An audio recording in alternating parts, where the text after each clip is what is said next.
Aplikasi Dokter to Dokter bisa di-download di Play Store maupun App Store secara gratis. Kemudian install aplikasinya. Registrasi cepat bisa dilakukan melalui akun Facebook dan Google Mail.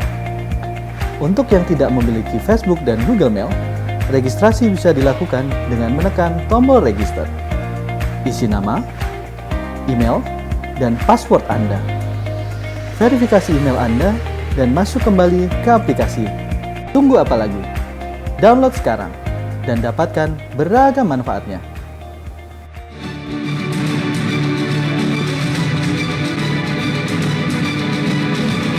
Terima kasih pada pembawa acara. Assalamualaikum warahmatullahi wabarakatuh. Sejawat sekalian, siang ini kita akan membicarakan suatu topik yang sampai dengan hari ini masih menjadi salah satu trias penyebab kematian ibu. Dan hampir tiap hari tidak ada seorang SPOG yang tidak menemui kasus-kasus ini. Apakah itu penyakit itu adalah preeklamsia? Kalau kita membaca susunan acara, mungkin sejawat sekalian ada sedikit perubahan karena ada beberapa pembicara yang sudah terlanjur mempunyai tiket pesawat yang sudah beberapa kali di reschedule, tidak mungkin di reschedule lagi. Oleh sebab itu nanti pembicara pertama adalah Dr. Yuditya yang setelah berbicara mungkin akan langsung ke bandara. Yang kedua Prof. Yohanes Mose. Dan yang ketiga adalah Dr. Ernawati. Untuk itu, pembicara pertama yang akan memberikan topik Prediction and Prevention of Preeclampsia, Dr. Yuditya Purwosunu. Kami mohon ke depan untuk melakukan presentasi. Waktunya kira-kira 20 menit, Dok. Iya, 20 menit. Ya. Assalamualaikum warahmatullahi wabarakatuh. Selamat siang, saya bicara tentang mungkin sedikit berbeda dari kuliah yang lain ya. Tentang paradigma learning apa yang bisa kita observasi. Kalau lihat pasien seperti ini, bisa ditebak mungkin ya. Anak pertamanya early onset, keduanya early onset, ketiganya early onset dengan hemorrhage atau solusio. Ketiga-tiganya anaknya meninggal. Anak keempatnya juga IUFD. Yang paling gede 28 minggu. Yang kelimanya gimana ya? Kalau pernah baca buku ini, ada yang pernah baca?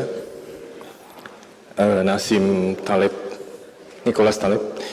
Di situ dibilang bahwa sebelum penemuan benua Australia hampir tidak terbantahkan di dunia bahwa semua angsa itu warnanya putih. Ada yang pernah lihat angsa warna hitam? Ya, dan ini menunjukkan bahwa semua observasi empirikal waktu itu terbantahkan hanya dengan satu sighting. Ini hanya menggambarkan bahwa ada keterbatasan yang amat sangat dalam pembelajaran kita dari observasi dan pengalaman serta kerapuhan daripada pengetahuan kita terhadap preeklamsia. Makanya prediksi preeklamsia itu tidak pernah selesai ya. Misalnya saja Leona pun itu meneliti tentang RCT itu hampir 4 kali, sampai 5 kali mungkin yang di Jakarta ini dengan Dr. Aditya. Dan tidak pernah bisa diterapkan pada eksternal validasi di populasi yang kohort yang di eksternal, hanya bisa bertahap di lokal saja. Misalnya saja Leona pun itu tahun 2007 yang terakhir itu bisa mencapai sensitivity 95%, tetapi kalau divalidasi di populasi eksternal hanya sekitar 45%. Tetapi keempatnya mempunyai negative predictive value yang sangat tinggi. Yang kedua, bahwa preeklamsia itu tidak homogen ya. Ini yang mungkin tidak ada di kuliah yang lain, bahwa selalu preeklamsia itu terjadi dengan profil kardiovaskular atau risiko protrombotik yang lainnya. Misalnya saja populasi yang C atau populasi yang B itu tidak hanya dengan profil kardiovaskular, tapi ada dengan hiperhomosistemia ataupun metabolic syndrome-nya. Yang ini membuat suatu keputusan atau prediksi itu menjadi sulit ya. Saya lebih suka bahwa preeklamsi itu tidak didefinisikan ya, tetapi dikarakterisasi ya. Kalau lihat kata-katanya di Williams itu, edisi 21, bahwa preeklamsi itu lebih mungkin, lebih certain, kalau misalnya tensinya 160/110. Jadi sebenarnya tidak ada definisi pasti untuk preeklamsia. Apakah ibu kalau datang dengan tensinya 150/90 pada trimester pertama itu termasuk tensinya tinggi? Tidak ya. Kalau ibunya seperti ini misalnya dengan BMI lebih dari, ini lukisan dari Francisco Fernando Botero, kalau BMI-nya 35, tensi segini adalah suatu tensi yang normal untuk dirinya. Ataupun saturasi hanya 90 ya tensinya normal, bakal normal untuk ibu yang dengan BMI-nya sekian ya. Sehingga ada tweet di PUN, Leona pun dia kesel sama si Bai karena dia tidak menurut empirical case bahwa tidak perlu untuk melakukan multi-marker evaluasi untuk prediksi preeklamsi. Lihat saja dari gejala klinisnya saja, lihat aja dari pasiennya saja ya. Ini adalah SMF tahun 2018 Januari. Tetapi pada dasarnya pada kasus populasi yang normal sebenarnya prediksi preeklamsi itu tidak terlalu sulit. Ini penelitian di Jakarta pada 1.500 pasien. Ini adalah formulasinya untuk prediksi preeklamsia. Bisa dicontoh mungkin untuk di Surabaya ataupun di daerah lain. Ini didapat dari 1.321 pasien ibu hamil, pemeriksaan untuk penapisan preeklamsia, 911 sudah bersalin, akhirnya divalidasi sehingga mendapat data sekitar 1.500 pasien dengan 368 yang tidak bisa dianalisis. Akhirnya bisa dilakukan program di Android ya untuk melakukan prediksi preeklamsia. Tetapi pada dasarnya bahwa tidak perlu untuk sampai multiple marker yang mahal-mahal, seperti kata si Bai bilang, cukup dengan riwayat sebelumnya ataupun faktor klinikal yang dari pasiennya yang bisa kita memprediksi secara akurat preeklamsia. Dan ini tidak cost efektif untuk preventif pada pasien seperti Leona pun lakukan, memeriksakan PAP ataupun free beta HCG, mempunyai impact yang minimal untuk mengurangi risiko daripada preeklamsia ataupun mengurangi impact yang minimal pada bayi yang SGE ataupun dan tidak perlu untuk melakukan perubahan dosis daripada aspirin, cukup 81 mg. Jadi pada dasarnya tidak ada efektif metode untuk men-screening dan memprevensi preeklamsia. Yang bisa kita lakukan adalah mulailah lebih awal. Karena dengan mulai lebih awal kita bisa melakukan benefit dengan melakukan terapi dengan aspirin. Kalau itu dilakukan sebelum 16 minggu, maka RR-nya adalah 0,47, mengurangi setengah risiko daripada preeklamsia, daripada pasien yang punya risiko tinggi daripada preeklamsia. Kalau dimulai setelah 16 minggu hanya mengurangi angka sekitar hanya 1% saja. Dan aspirin itu ataupun aspilat itu bukan suatu obat yang silver bullet ya. Jadi hanya mengurangi prevalence dari preeklamsia sampai ke level yang predicted ataupun kira-kira setengahnya atau 47%-nya saja. Ya. Dan pertanyaan berikutnya adalah pada pasien mana yang tidak bekerja? Ya. Pertanyaan bagus. Ini ada sedikit data yang menarik pada SMF tahun 2017 bahwa first trimester aspirin itu gagal untuk mencegah preeklamsia pada ibu yang terutama yang hipertensi ya. Kalau tensinya sudah tinggi di atas 130-120, janganlah diberikan aspirin ya. Justru nanti malah menginduce preeklamsi. Nanti ada data berikutnya ya. Dan apa yang bisa kita pelajari adalah bahwa kalau tensinya sistoliknya lebih dari 122, tentunya dengan alat pemeriksaan sistolik yang bagus ataupun diastoliknya lebih daripada 72 mm Hg, itu punya angka risiko untuk hipertensi dalam kehamilan yang berikutnya. Jadi adalah, ini tulisan bagus dari Bashat, sudah lama tahun 2014, bahwa first trimester kalau misalnya PEB dengan prehipertensi sebelumnya, kemudian diberikan aspirin, dia akan malah punya risk ratio jauh lebih tinggi dibandingkan pada ibu yang tensinya normal. Jadi ada beberapa pasien dengan risiko profil yang dapat di-effectively untuk mencegah preeklamsia, yaitu pada faktor metabolik, kardiovaskular, dan protrombotik. Hanya tiga faktor ini saja yang bisa secara efektif dicegah oleh aspirin. Data ini yang tidak ditunjukkan oleh peneliti yang lain ataupun presenter yang lain ya. Tetapi faktor personal ataupun faktor plasental itu tidak akan bisa berubah ya. Memang ada inherent risk untuk preeklamsia. Walaupun dikasih aspirinnya 2x2 ataupun dikasihnya low molecular heparinnya sudah 3 kali sehari, ya tetap aja dia akan tetap preeklamsia. Perspektif yang lain adalah bahwa prevensi ataupun screening preeklamsia tidak cukup hanya dengan menggolongkan pasien itu low ataupun high risk saja, tetapi harus mempunyai risk profile daripada pasiennya. Karena kalau misalnya dia punya risk profile yang bisa dibetulkan dengan aspirin seperti pada faktor metabolik, kardiovaskular, dan protrombotik, ini sangat beneficial untuk diberikan aspirin ataupun aspilat. Sedangkan pada faktor yang hanya mempunyai faktor personal ataupun plasental, ini tidak treatable, non-treatable factors yang ini tidak disebutkan oleh peneliti yang lain.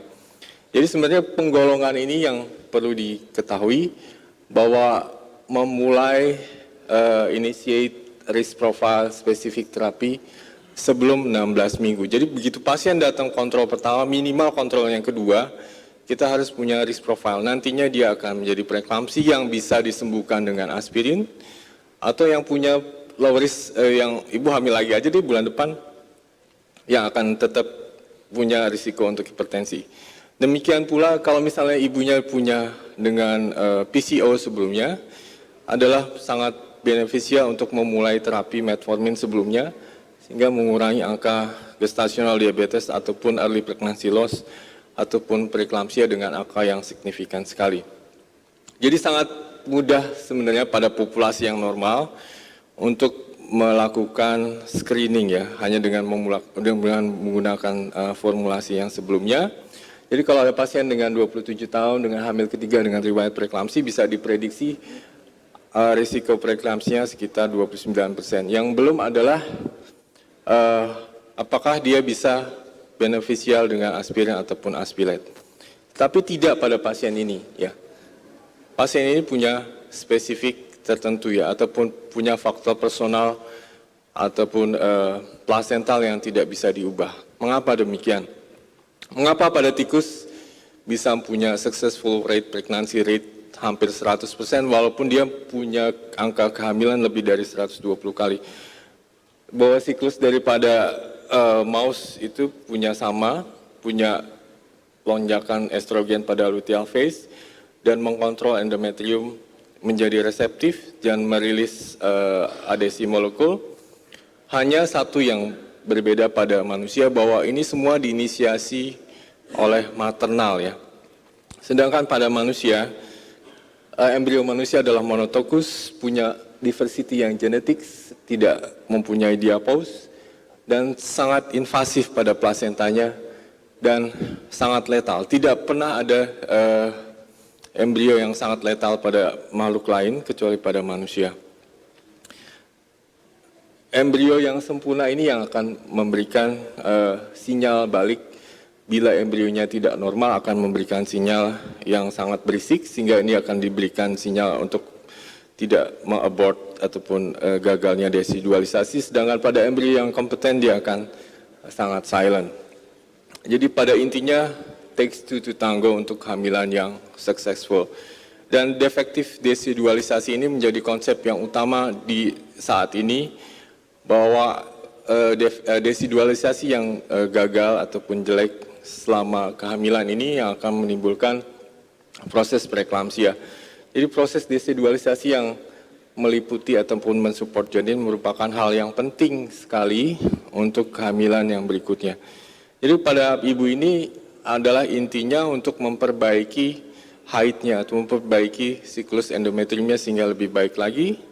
Dan ini disebutkan pada Ivo Bronson, pada peran menstruasi pada preconditioning uterus untuk kehamilan berikutnya yang successful. penyakit-penyakit yang seperti ini ataupun kelainan endometrium ataupun rahim itu harus diperbaiki sebelumnya. Apa yang bisa kita lakukan sementara ini adalah belajarlah menggunakan uterine Doppler. Uterine Doppler abnormal ini menunjukkan salah satu vaskulopati yang akan memicu ataupun menginduce keadaan kehamilan yang tidak optimal ya. Minimal abnormal ataupun notching ini menunjukkan suatu arterial resistance yang akan berpengaruh pada tekanan darah berikutnya. Ataupun kalaupun ada notching, itu tandanya bahwa ibu itu eligible ataupun mungkin akan beneficial dengan pemberian aspirin. Ini adalah tabel efek dari pemberian aspirin pada preeklamsia pada clinical risk yang berbeda. Pada satu faktor adalah notching bilateral yang bukan mungkin tetapi bisa mendapatkan keuntungan daripada aspirin. Dan notching itu sendiri menunjukkan nantinya fungsional hemodinamik profile yang berbeda antara tidak notching ataupun notching pada usia yang sangat awal 22 dan 24 minggu ya. Jadi sebenarnya kalau misalnya kita temui pasien dengan preeklamsi ataupun sebelumnya dengan di hamil awal, itu lebih baik dengan trombosit yang tinggi sekitar 350.000 ataupun 400.000 ataupun trombositnya rendah. Leukositnya 17.000 atau leukositnya 5.400. Hemoglobinnya 14,6 atau hemoglobinnya cuma 7 atau 8,6. Ferritinnya 114 ataupun ferritinnya hanya 6. Lebih baik yang mana?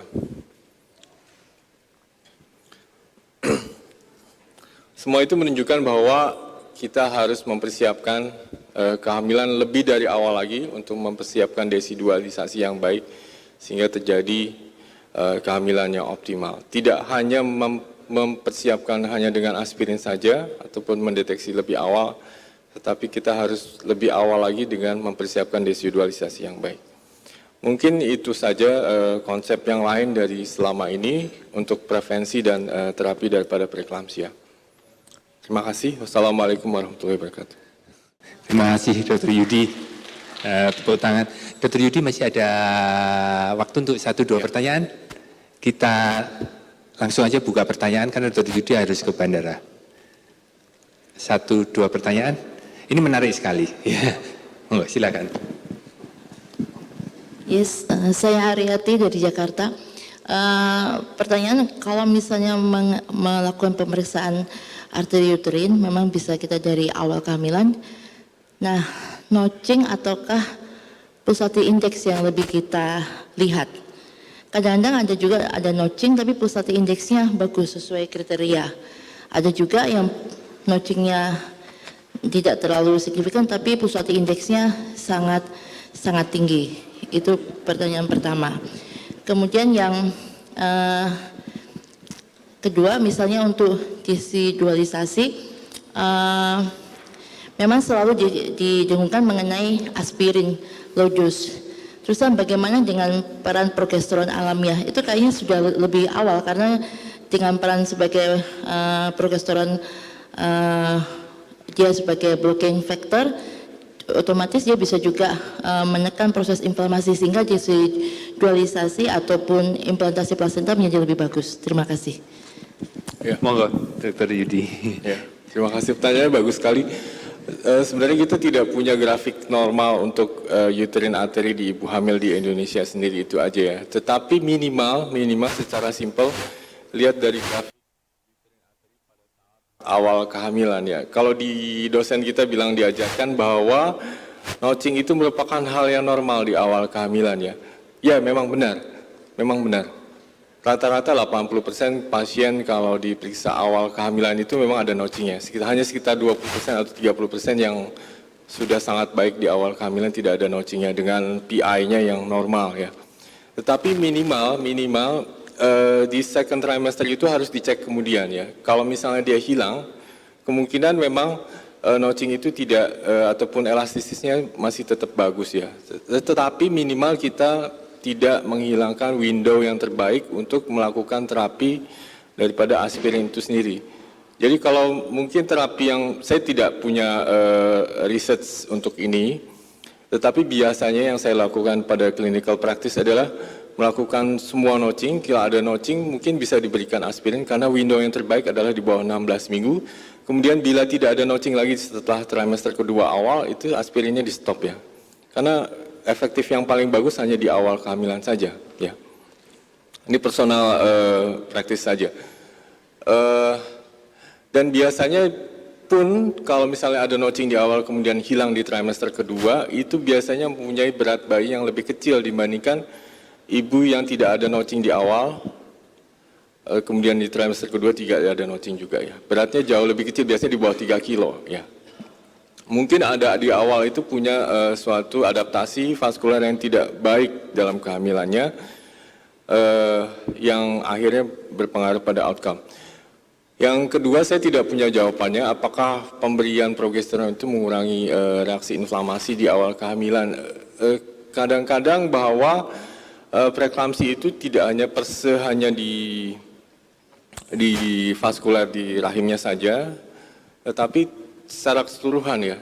Bahwa preeklamsi itu sebenarnya suatu respon imun sistemik yang menonjol ya. Sebenarnya ibunya sudah ada potensi untuk preeklamsi di awal, kemudian dia menonjol meningkat, sehingga timbul pada awal kehamilan ya. Saya tidak punya jawaban untuk pertanyaan kedua. Terima kasih. Satu pertanyaan mungkin, ya, masih ada satu pertanyaan. Dr. Yudi masih mempersilahkan kalau ada satu pertanyaan. Presentasinya menarik sekali. Ya, silakan.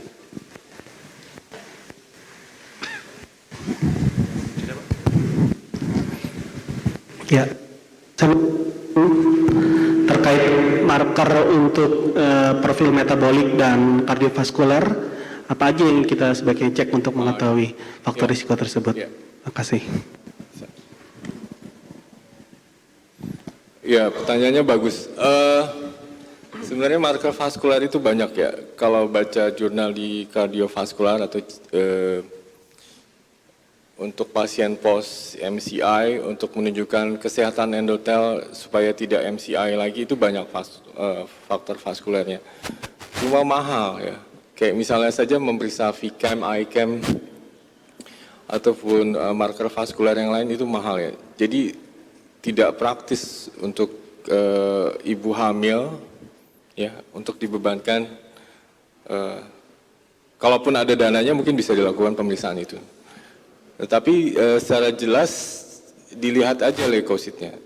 Kalau ibu hamil di awal kehamilan leukositnya sudah tinggi, di atas 11.000, 12.000, di luar infeksi dengan CRP yang normal, itu mungkin sudah ada rekrutmen leukosit ke intravaskuler untuk memperbaiki endotelnya. Jadi lihat klinisnya saja. Kalau lama-lama lihat pasien awal kehamilan, terus kemudian di second trimester 1000 pasien seperti lama-lama hafal bahwa lama-lama hafal ini jadi nanti akan PEB, ini tidak ya. Atau lihat hidungnya saja. Tapi ini tidak bisa diajarin ya. Ya, dari faktor klinis seperti si Bay bilang, saya sangat setuju dengan si Bay. Lihat dari faktor klinisnya saja, nggak perlu multiple marker yang mahal-mahal dengan PAP-E dan free beta HCG ataupun di awal kehamilan yang sangat bisa prediktif untuk melakukan prediksi preeklamsia. Tapi dari klinisnya saja udah jelas kok, nggak usah susah-susah. Mungkin itu aja yang bisa saya kasih jawaban. Terima kasih, Dr. Yudi. Bisa slide-nya satu lagi bisa? Ya.